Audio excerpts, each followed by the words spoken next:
Right now, somewhere in your kitchen, there's a refrigerator humming quietly. You open it without thinking. Food appears. You close it. The whole thing takes 4 seconds, and you'll do it a dozen times today without once wondering where your next meal is coming from. Your ancestors would not have understood this at all. For most of human history, the question wasn't what to eat. It was whether you would eat. And during one particular stretch of that history, the last great ice age, the answer to that question pushed human beings into behaviors that still unsettle us when we find the evidence in the ground. Because we do find the evidence.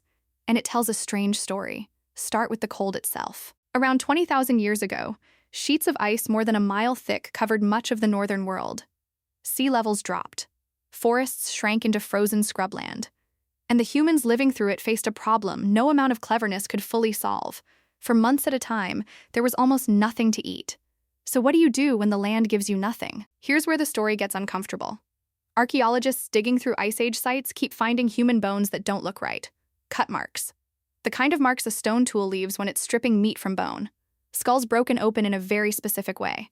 The way you'd break open an animal skull to reach the brain inside. For a long time, researchers didn't want to say the obvious thing. But the pattern kept repeating, from caves in Spain to sites across Europe. During the hardest winters, some Ice Age humans ate other humans. And that raises an immediate question. Was it desperation? Or was it something else? This is where it gets stranger than you'd expect. At a place called Gough's Cave in England, researchers found human bones processed with a kind of care that doesn't match panicked starvation. The skulls had been carefully shaped into cups. The bones showed the same butchery you'd see on a deer or a horse. Methodical, skilled, unhurried. Some scientists now believe this wasn't simply survival cannibalism.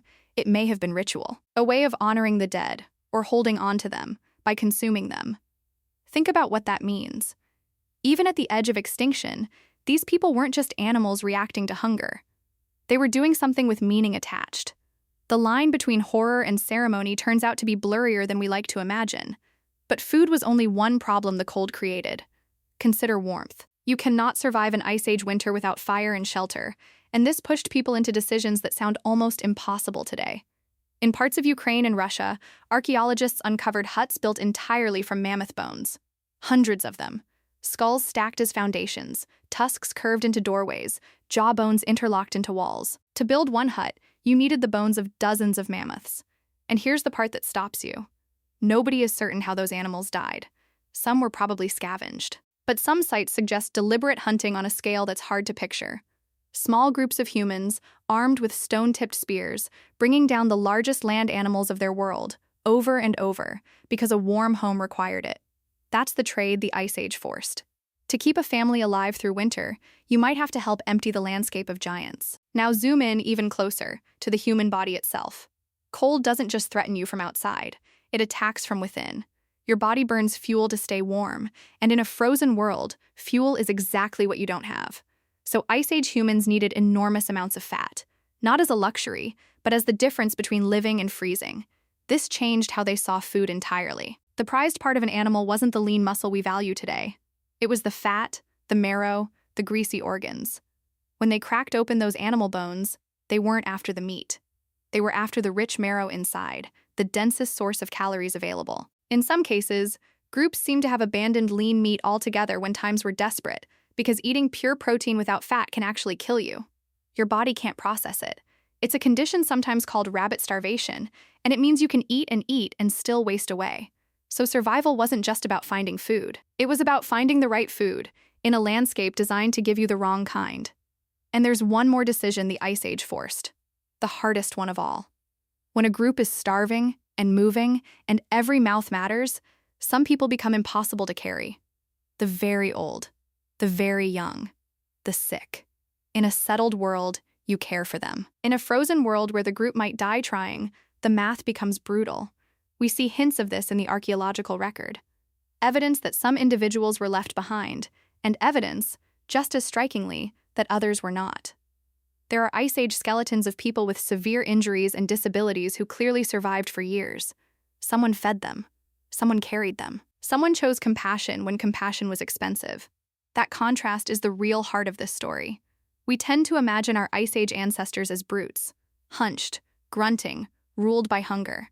But the evidence shows something far more human. They made agonizing choices. Sometimes they were monstrous. Sometimes they were unbelievably tender. Often the same people were both, in the same winter, depending on how the cold pressed on them. And every one of those choices shaped what came next. Because the humans who lived through the Ice Age are the humans we descend from. Their bodies, tuned by tens of thousands of years of scarcity, became our bodies. That craving you feel for fat and sugar? That's not weakness. That's an Ice Age survival instinct, still running in a world it was never designed for. Your body still believes winter is coming and food might vanish.